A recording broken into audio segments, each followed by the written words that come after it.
오늘 함께 말씀 보도록 하겠습니다. 우리 함께 히브리서 13장 9절에서 17절 말씀입니다.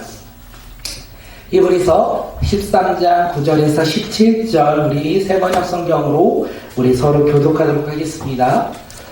여러 가지 이상한 교훈에 끌려다니지 마십시오. 음식 규정을 지키는 것으로 마음이 튼튼해지는 것이 아니라 은혜로 튼튼해지는 것이 좋습니다. 음식 규정에 매여서 사는 사람들은 유익을 얻지 못했습니다. 우리에게는 한 제단이 있습니다. 그런데 유대교회 성전에서 섬기는 사람들은 우리의 이 제단에 놓은 제물을 먹을 권리가 없습니다. 유대교회 제사의식에서 대제사장들은 속죄제물을 드리려고 짐승의 피를 지성소에 가지고 들어가고 그 몸은 진영 밖으로 태워버립니다.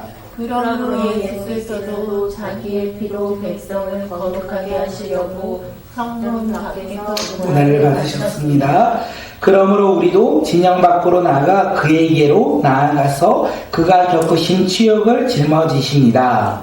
사실 우리에게는 이 땅 위에 영원한 도시가 없고 우리는 장차 올 도시를 찾고 있습니다. 그러니 우리는 예수로 말미암아 끊임없이 하나님께 찬미의 제사를 드립시다. 이것은 곧 그의 이름을 고백하는 입술의 열매입니다. 선을 행함과 거짓 것을 나눠주기를 소홀히 하지 마십시오. 하나님께서는 이런 제사를 기뻐하십니다. 우리 함께 읽겠습니다. 여러분의 지도자들의 말을 고지 듣고 그들에게 복종하십시오. 그들은 여러분의 영혼을 지키는 사람들이요 이 일을 장차 하나님께 보고드릴 사람들입니다.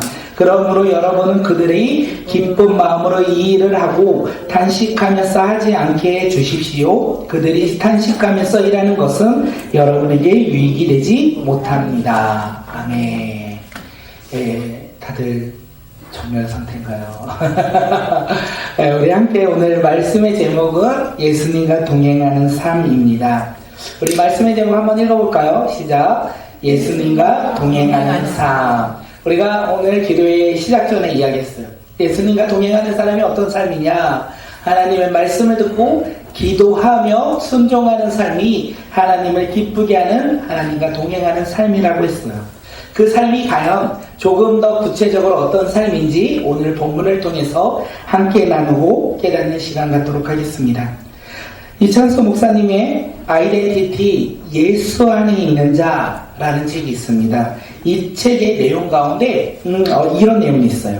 하이티에서 지진이 났을 때 뉴질랜드 출신의 어느 유엔 직원의 딸 셋과 남편이 머물고 있던 호텔이 무너졌습니다. 유엔 사무실에서 근무하던 젊은 아내는 위험을 무릅쓰고 가족이 머물던 호텔로 달려갔습니다. 무너진 건물 근처에서 살려달라는 울음소리가 들렸습니다. 그것은 분명 큰 딸과 둘째 딸의 목소리였습니다. 절박한 심정에 맨손으로 흙더미를 파헤쳐 봤지만 역부족이었고 그 사이에 두 딸은 숨지고 말았습니다.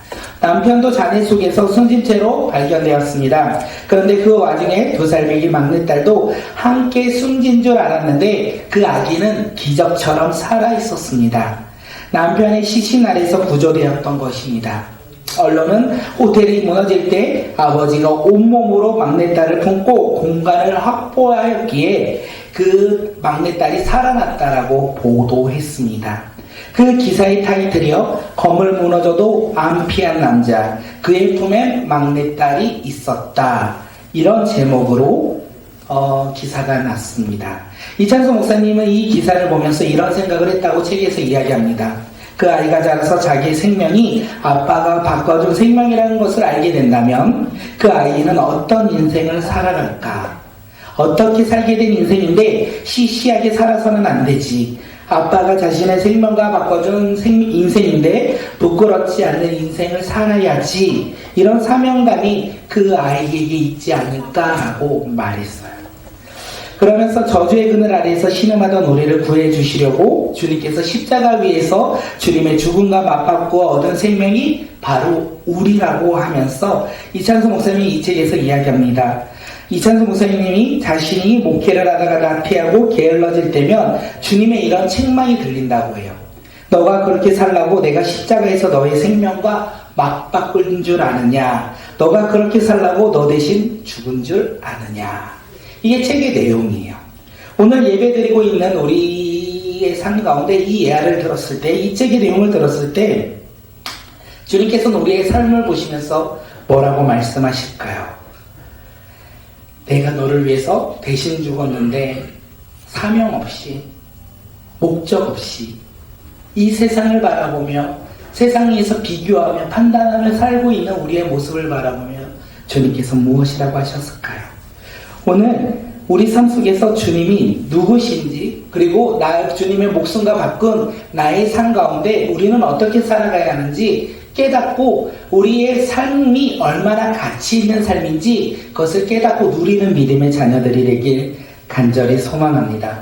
우리의 삶은 가치가 있어요. 우리의 삶은 의미가 있는 삶이라는 거예요. 우리가 많은 것을 가지어서 가치 있는 삶, 의미 있는 삶이 아니라 우리가 왜 가치 있는 삶이냐면 예수님께서 그의 목숨을 대신하여 죽으심으로 말미암아 누구를 구원하였기에? 나를 구원하였기에 내가 이 세상을 살아가며 가치 있는 자, 의미 있는 자, 존귀한 자라고 주님께서 말씀하시는 거예요. 그럼 존귀 있는 자, 가치 있는 자, 생명이 있는 자의 삶으로 오늘 우리가 살아가야 한다는 거예요. 그렇게 살아가는 삶이 예수님과 동행하는 삶이라고 우리는 알 수 있어요. 그 삶을 살아가는 자, 우리가 그것을 아는 자가 아니라 그 삶을 살아가며 누리며 살아가는 믿음의 자녀들이 바로 오늘 우리 모두가 되길 소망합니다. 히브리서 저자는 9절에서 예수님을 믿는 유대인들에게 뭐라고 말하냐면 다른 복음에, 다른 교훈에 끌려다니지 말라 이렇게 말했어요. 예수님을 믿는다고 하는 이 유대인들이 지금 아직도 유대교와 성전에서 제사를 버리지 못하고 유대교로 돌아가는 일이 있었기에 히브리서 기자는 이야기하고 있어요. 그것이 잘못됐다라고, 무엇이요? 다른 교훈에 끌려다니지 말라고 유대교에서 예수 그리스도를 믿는 믿음의 자녀들에게 이야기하고 있는 거예요. 다른 교훈에 끌려다니지 말라. 유대인들은 율법에 따라 음식의 규정을 지킬 때 자신들이 정결하게 된다라고 생각했어요. 결국 그들은 율법의 근데 우리가 생각하면 알 수 있죠. 그들이 음식의 율법을 지키더라도 그들은 정결할 수가 없다라는 거예요. 그 음식을 먹는 율법을 지키더라도 그들은 유익을 얻지 못하고 구원을 얻지 못한다는 것을 우리는 알 수 있어요. 왜 그렇습니까? 율법을 지킴으로 구원받는 게 아니기 때문에 그렇습니다. 자신의 정결함, 우리 삶 가운데 정결함은 율법을 지킴으로 정결하는 것이 아니라 하나님이 우리 가운데 은혜를 주심으로 말미암아 예수 그리스도를 믿음으로 말미암아 우리의 삶이 정결해졌다라고 이야기하는 거예요. 우리가 무언가를 지킴으로 말미암아 내가 정결해진 게 아니라 예수 그리스도를 믿음으로 말미암아 우리가 정결하지 못했던 우리 삶이 예수 그리스도의 보혈로 말미암아 정결한 삶으로 변화되었다는 것을 이야기하고 있어요. 우리는 죄인입니다. 모든 사람이 다 죄를 범하였다라고 성경은 이야기하고 있어요. 그래서 우리는 이 죄를 사하려고, 용서받으려고 수많은 노력과 행위를 합니다. 어쩌면 종교적인 모습으로 우리는 주님 앞에 나아가요. 나의 행동으로 우리는 주님 앞에 나아가요. 나의 열정과 나의 드림으로 우리는 주님 앞에 나아가요. 그러면 나는 구원받은 것이라 생각하기 때문에 우리는 주님 앞에 나아갈 때도 있어요. 반대로 생각하면요, 내가 어느 때는 너무 좋아 주님 앞에 막 드리는데 어느 때는 세상이 너무 힘들어서 내가 주님 앞에 나아가지 못할 때 그때 어떤 생각이 드는지 아십니까? 행위자들은요, 내가 주님과 멀어졌네. 내가 구원받지 못할 수도 있을 것 같아. 왜? 나의 행위가 지금 주님 앞에 나아가지 못하기 때문에. 자신의 구원을 지금 어디에 두고 있는 거예요? 자신의 모습과 행위에 두고 있다는 거예요. 그런데 성경은 우리에게 이야기해요. 우리가 구원받은 것은 나의 행위로, 나의 노력과 나의 모습이 아니라 오직 예수 그리스도의 보혈로 우리는 구원받았다. 그 십자가의 고난으로 말미암아 우리의 죄가 사하짐으로 우리가 의롭게 됐다, 정결하게 되었다라고 이야기하고 있어요. 그렇게 오늘 우리 이 시대를 살아가는 우리에게도 다른 교훈을 바라보지 않아야 돼요. 다른 교훈이 무엇입니까? 나만의 율법, 나만의 생각, 내 삶의 기준과 가치가 내가 바라보는 신앙의 모습들이 아니라 나를 위해 십자가에 죽으신 그 주님을 바라보며 살아가는 믿음의 자녀들이 되길 소망합니다. 우리가 정결함 받는 이유는 무엇입니까? 내가 교회를 오래 다녀서 내가 교회에서 어떤 봉사를 하고 사역을 하고 그리고 섬김으로 말미암아 우리가 구원받았습니까? 구원받은 자들이 그렇게 행한다는 거예요. 우리의 신앙으로 우리가 구원받는다면 우리는 구원받을 수 있을까요? 저는 확실하게 말하는데 저는 힘들 것 같아요. 나의 신앙적인 모습으로 하나님께서 야 이만큼 했으니 내가 널 구원하겠다 라고 하셨다면 저는 구원받지 못했을 것 같아요. 아무리 노력해도 저는 구원받지 못했을 것 같아요. 그것이 얼마나 큰 은혜인지 우리가 깨닫는 믿음의 자녀들이 되길 소망합니다. 우리가 구원받은 건 나의 노력, 나의 행위, 나의 모습, 내가 바라본, 내가 가지고 있는 소유, 그리고 내가 누리고 있는 것들로 우리가 구원받는 것이 아니라 우리가 구원받는 이유는 하나님의 은혜로 예수 그리스도를 믿음으로 말미암아 우리가 하나님의 자녀, 하나님의 택함받은 백성이 됨으로 말미암아 구원받았다는 것을 성경이 이야기하고 있어요. 우리는 구원받은 하나님의 자녀로서 날마다 어떻게 살아가는 삶, 하나님을 기쁘게 하는 삶을 살아가는 자, 하나님과 동행하며 예수님과 동행하며 살아가는 믿음의 자녀들이 바로 오늘 우리 모두가 되길 소망합니다. 우리가 예수님과 동행하며 어떻게 행할까요? 우리 삶의 모습이 변화돼요. 우리가 변화돼서 구원받은 것이 아니라 구원받았기에 변화돼요. 어떤 모습으로? 예수님을 닮아가는 모습으로 우리가 변화된다는 거예요. 그 변화가 우리 삶 가운데 가득 차고 넘치길 소망합니다. 나의 성격은 정말 개떡 같아요. 쉬운 말로 성격이 안 좋아요. 사람들에게 화를 잘 내고 짜증을 잘 내고 그 다음에 나에게 맞지 않으면 어떻게 해요? 나는 싫어 이렇게 고백하는 사람들이 예수 그리스도를 믿음으로 말미암아 다른 사람들을 배려하기 시작해요. 왜냐하면 예수님의 그 사랑으로 인하여 구원받을 수 없는 내가 구원받았기에 그 하나님의 놀라운 사랑이 내 안에 있기에 나는 다른 사람들에게 그 사랑을 전해지는 그 사랑을 나누는 믿음의 자녀로 변화된다는 거예요. 그렇게 변화되는 사람이 누구입니까? 오늘 우리가 되길 소망하고 우리의 믿음이 더욱더 성장하여 그 모습을 더 많이 소유하는 믿음의 자녀들이 되길 소망합니다. 어려워요. 그 사랑을 전하는 게 어렵죠. 사랑을 전하는 게 어렵습니다. 왜요? 내가 하려고 하니까. 나의 모습으로 하려고 하니까. 내가 가지고 있는 사랑으로 하려고 하니까. 그때는 어떻게 해야 된다고요? 동행해야죠. 하나님의 말씀을 읽고 기도하며 나의 작은 사랑을 내려놓게 간절히 기도할 때 하나님의 크신 사랑이 우리 가운데 임하고 그 사랑으로 우리는 전할 수 있다는 거예요. 그렇게 우리 삶 가운데 날마다 교태하는 자, 기도하는 자, 하나님을 바라보며 말씀 가운데 순종하며 살아가는 믿음의 자녀가 오늘 우리 모두가 되길 간절히 소망합니다. 그때마다 하나님의 그 십자가의 사랑이 우리 삶 가운데 넘치는 것뿐만 아니라 차고 흘러 넘치는 귀한 믿음의 자녀로서 우리가 변화될 거예요. 그것을 기대하며 살아가는 믿음의 자녀들이 되시길 소망합니다. 그래서 기자는 또 하나 이야기합니다. 예수님을 믿는 우리에게는 제단 하나가 있다 이렇게 이야기해요. 이 제단은 어떤 제단입니까? 예수님은 우리를 위해 십자가에서 죽으신 제단을 의미해요. 이제 우리가 하나님께 제사를 지내는 제단이 딱 하나 있는데 그 제단이 무엇이다? 십자가의 제단이에요.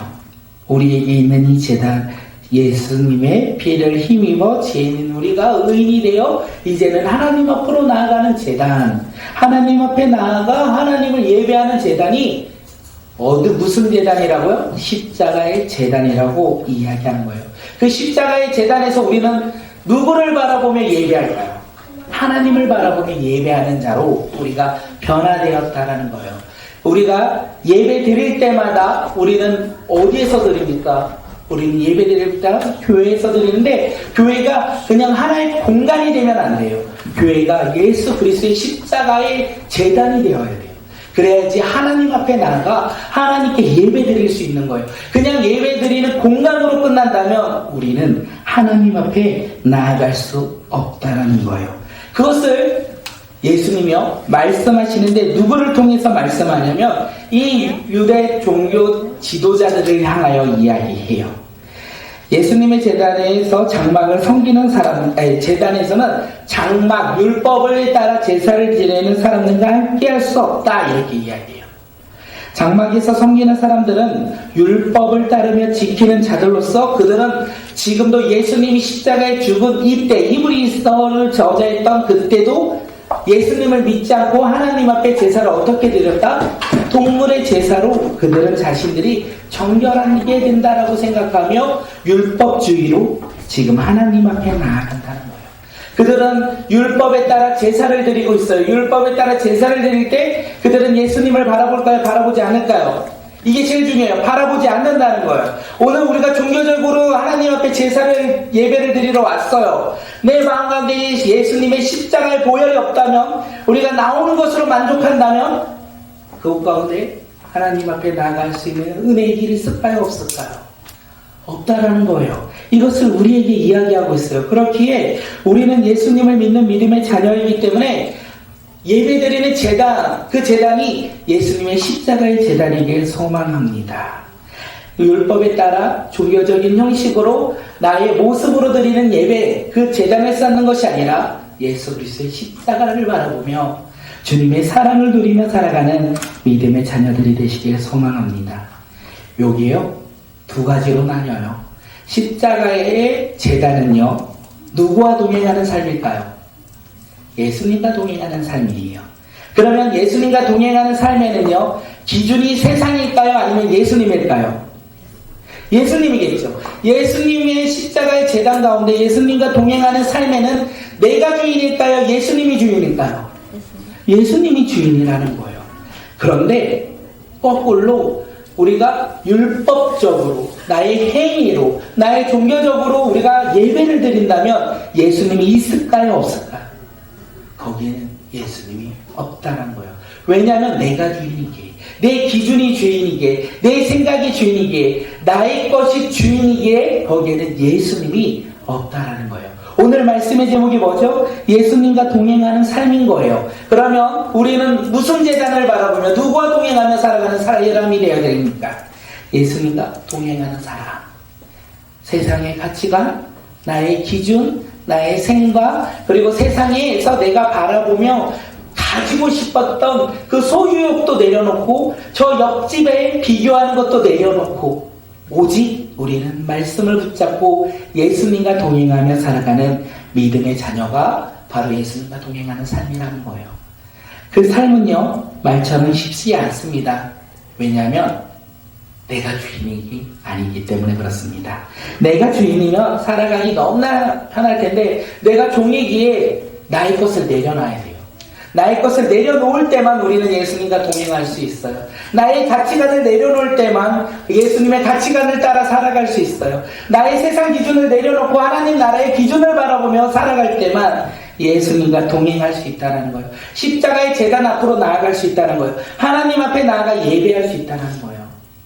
오늘 우리가 그렇게 주님 앞에 나아갑니까? 오늘 예아가 그랬죠. 아버지 때문에 목숨을 건졌다면 이 아이가 커서 아버지가 나를 위해 죽으셨다는 걸 알면 그 삶의 모습이 어떻겠습니까? 가치 있는 삶, 존귀한 삶, 아버지의 희생으로 말미암아 내가 생명을 얻은 삶으로서 우리가 그 아버지의 사랑으로 이 삶을 살아갈 때 더욱더 존귀한 자로, 꿈이 있는 자로, 소망이 있는 자로 살아가지 않겠습니까? 그렇게 오늘 우리가 그런 믿음의 삶을 살아가는 믿음의 자녀들이 되시기에 소망합니다. 내가 주인이라면 우리는 소망이 없다라는 거예요. 내가 주인이라면 내가 하고 싶은 대로, 내가 기대하는 대로, 내가 바라는 대로 살아간다면 하나님과 예수님과 우리는 동행하며 살아갈 수 없다는 거예요. 내 기준대로, 내가 원하는 대로, 내가 바라는 대로, 내가 이 세상을 비교하며 판단하며 내가 그 꿈을 꾸는 대로 살아간다면 우리는 예수님과 함께 할 수가 없다는 거예요. 그래서 예수님과 동행하는 삶은 어려운 삶입니다. 예수님을 인정하는 삶은 쉬운 삶이 아니라는 거예요. 그런데 그 삶이요, 쉬울 수 있어요. 종이 주인의 말을 잘 들을 때가 언제인지 아십니까? 종의 생각이 없이 주인의 이야기를 명령에 따라 그냥 순종할 때 그 종은 주인의 말을 잘 들을 수 있다는 거예요. 오늘 우리 삶 가운데 우리는 종으로서 우리 삶의 주인이신 그 예수님의 말씀에 따라 그냥 나의 것을 내려놓고 주님을 따라갈 때 우리는 어떻게 해요? 예수님과 동행하는 그런 믿음의 삶을 살아갈 수 있다는 것을 이야기합니다. 오늘 우리가 그런 믿음의 삶을 살아가는 주님의 자녀들이 되시길 소망합니다. 예수님이 말씀하실 때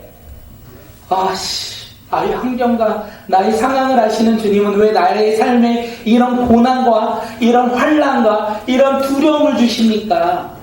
그래서 나는 비록 주님의 말씀이지만 조금은 건너서 따르겠나이다 할 때 그 조금은 건너는 그 길이 더 큰 어려움과 힘듦이 있다는 거예요.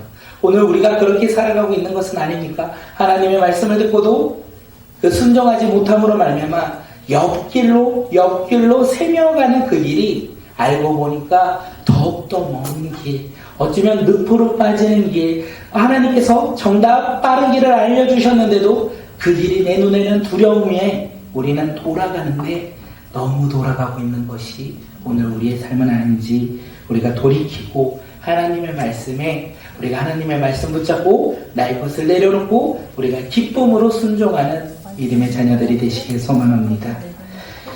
히브리서 저자가 제사에 대해서 서로를 비교합니다. 우리 레위 16장 20절을 말씀을 인용해서 히브리서 저자가 뭐라고 하냐면 대제사장과 예수님의 피를 비교하면서 설명합니다. 우리 대제사장의 피 흘림의 방법, 그들이 정결해지는 방법, 우리 레위 16장 27절 말씀 우리 화면 보면서 읽도록 하겠습니다. 시작. 속죄제 송아지와 속죄제 염소의 피를 성소에 들여다가 속죄하였은즉 그 가죽과 고기와 똥을 밖으로 내다가 불사를 것이요. 하나님께서 이렇게 이스라엘 백성들에게 말씀하셨어요. 대제사장은 하나님의 말씀에 따라 1년에 한 번 어떻게 해요? 대속죄일에 동물의 피를 가지고 자신과 백성들의 죄를 가지고 지성소로 들어갑니다. 그리고 그 음식은 아무도 먹을 수 없고 성막 밖으로 나가서 불로 태워버렸다. 그때 하나님께서 그들을 정결하게 하셨다. 그들은 그렇게 고백합니다. 그런데 예수님이요, 십자가의 죽으심으로 말미암아 어떻게 됐어요? 친히 대제사장이 되시고 십자가의 피로 말미암아 죄인들을 거룩하게 하셨어요.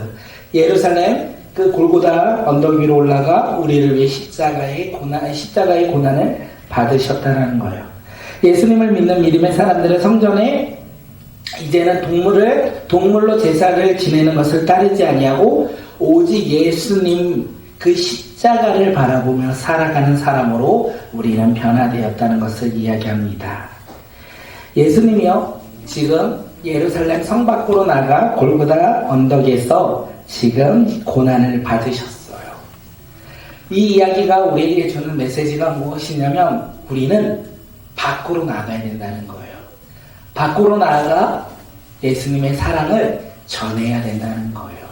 교회 밖으로 나가 예수님과 동행하며 예수님을 모르는 사람들에게 복음을 전해야 된다는 거예요. 그런데 우리는 안으로만, 내 삶의 안으로만, 나 혼자만 이렇게 신앙생활을 하면 안 된다는 것을 이야기해요. 우리는 밖으로 나가 예수님의 복음을 전하는 자, 예수님의 십자가의 고난의 구원의 기쁨을 증거하며 나누는 믿음의 자녀들이 바로 오늘 우리 모두가 되길 간절히 소망합니다. 죄로 말미암아 죽어가는 영혼들이 구원받을 수 있는 방법은 오직 하나예요. 무엇입니까? 유일한 구원자 예수 그리스도를 믿는 것밖에 없어요. 근데 죄인들은 그 사실을 알까요? 모를까요? 모른다는 거예요. 그래서 우리가 세상 밖으로 나아가 어떻게 해요? 힘들고 어려울지라도 믿음으로 인내하며 복음을 전하는 믿음의 자녀들이 되시길 소망합니다. 예수님의 복음을 증거할 때 그들이 우리가 전하는 복음을 듣고 어떻게 해요? 변화되어 그들 또한 우리가 믿는 그 믿음의 자녀로서 변화되는 것을 우리가 기대하며 그들에게 복음을 전하는 믿음의 자녀들이 바로 우리 공동체가 되게 소망합니다. 예수님과 동행하는 삶 15절 말씀 한번 읽어볼게요. 히브리서 우리 13장 15절 예수님과 동행하는 삶 어떤 입술로 고백하는 삶인지 함께 고백하겠습니다. 시작. 그러니 우리는 예수로 말미암아 항상 찬송의 제사를 하나님께 드리자 이는 그 이름을 증언하는 입술의 열매니라. 예수님을 믿는 믿음의 자녀들, 예수님과 동행하며 살아가는 사람들은 항상 무엇을 하며 하나님께 예배드린다고요? 찬양하며 찬미하며 하나님을 높이며 우리는 예배드린다는 거예요. 우리가 어떻게 하나님을 찬양할 수 있을까요? 예수님을 믿을 때. 우리가 구원받은 하나님의 자녀로서 예수님과 동행할 때 우리의 삶이 예배가 될 것이고 우리의 삶 가운데 우리는 누구를 찬양한다고요? 하나님을 찬양하며 살아가는 믿음의 자녀들로서 우리가 변화될 것이라고 히브리서 기자는 이야기해요. 그러면서 이야기합니다. 예수님을 믿는 사람들은 선은에 가고 서로 나눠주기를 잊지 말라고 당부하며 그것을 바로 하나님이 기뻐하는 예배다. 이렇게 이야기해요. 예수님을 믿는 우리는 다른 사람들에게 복음을 전합니다. 그런데 입술로만 복음을 전하는 것이 아니라 우리는 그들에게 나아가 선을 행한다라고 이야기하고 있어요. 제가 우리 교회가 부활절에 기쁨으로 헌금을 했죠. 네, 기쁨으로 헌금, 나의 삶에 주신 것에 기뻐하며 우리가 하나님 앞에 헌금을 했어요. 그리고 그 헌금을 가지고 우리가 이웃들에게 나눴어요. 필리핀에 있는 임마누엘 교회도 나누고 등대교회도 나누고 그리고 우리 그 지역 아이에게도 나누고 그리고 굿네이버스에도 나눴어요. 근데 굿네이버스에서 자꾸 연락이 왔어요. 뭐라고요? 한번 만나자. 그래서 만났거든요. 이번 주에 만났는데 제가 만나면 안 된다는 걸 알았어요. 왜 만났을까요? 굿네이버스에서 오셔가지고 이야기해요. 우리는 잘 먹고 그리고 부족함 없이 먹고 있는데 저기 아프리카에 있는 아이들은 먹을 것이 없어서 못 먹고 있다라고 이야기를 하고 있어요. 그래서 우리 꿈꾸는 교회가 이 부활절의 헌금을 한 번에 주지 말고 이 정기 후원으로 나눠서 작은 금액이라도 나눠주면 좋겠다라고 이야기하시는 거예요. 그러면서 우리 교회 가운데 추천하는 거예요. 저희가 아이를 품어다 해서 어느 지역이 좋을까 하다가 아프리카에 있는 먹지 못하는 아이들, 제일 어린 아이들로 그러면 섭외해달라고. 그 섭외해 주시면 우리 교회가 복음을 믿고 그 아이를 위해서 기도하며 후원하겠다고. 제가 그래서 또 후원 2명 하기로 했어요. 우리 교회가. 잘했죠. 우리는 누구를 믿는 자, 예수님과 동행하는 사람으로서 우리는 복음을 외치며 먹을 것이 필요한 자들에게 무엇을 나눠준다? 빵을 나눠주는, 주님의 사랑을 나눠주는 믿음의 자녀들이 되길 소망합니다. 그리고 우리가 내일은 어디 갑니까? 신망의 대화론을 갑니다. 그곳에 왜 갑니까? 예수 그리스도를 믿으니까 가는 거예요. 내가 착해서 가는 것이 아니라 나는 예수 그리스도를 믿는 믿음의 자녀로서 건강함을 주신 것에 기뻐하며 이 건강함을 나를 위해서 사용도 하지만 그날 하루는 1년에 단 한 번인 그 하루는 어떻게 해요?